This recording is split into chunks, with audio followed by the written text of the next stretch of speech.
कडाक्याच्या थंडीचे दिवस होते.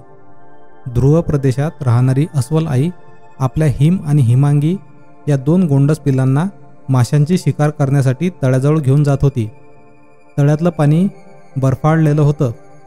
पाण्याचा गोठून बर्फ झाला होता. पाण्याचं तळं नव्हे तर बर्फाचंच तळं होतं ते. हिम म्हणाला, आई आई, ह्या बर्फात मासे कसे बरे पकडायचे? तळ्यात पाणी आहे तरी कुठे, नुसतं बर्फच बर्फ आहे.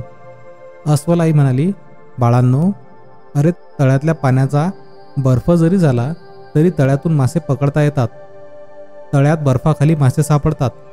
अस्वल आईने हिम आणि हिमांगीला जिथे तळ्याच्या पृष्ठभागावर बर्फाचा पातळ थर होता त्या जागी नेलं, जो थर आपण सहजपणे खोदू शकतो. त्या जागी अस्वल आईने आपल्या रुंद वजनदार पंजानं तो बर्फाचा पातळ थर मोडून काढला. गोल गरगरीत मोठे छिद्र पाडलं.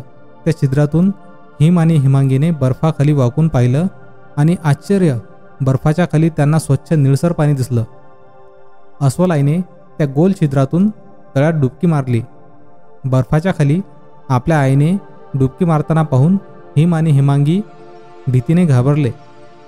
आई आई म्हणून रडू लागले.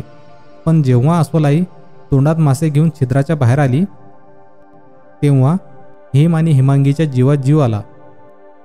आईला बघून, तिने आणलेल्या माशांची मेजवानी बघून ते आनंदाने नाचू लागले.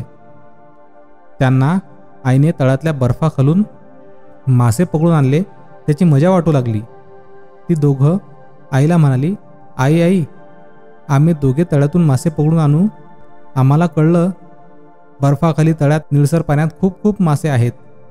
त्या दोघांनी अगदी उत्साहाने तळ्यात डुबकी मारली. मासे पकडून आणण्यासाठी अस्वल आईला आपल्या गोंडस पिलांच्या निर्भय उत्साहाचे कौतुक वाटले. धन्यवाद.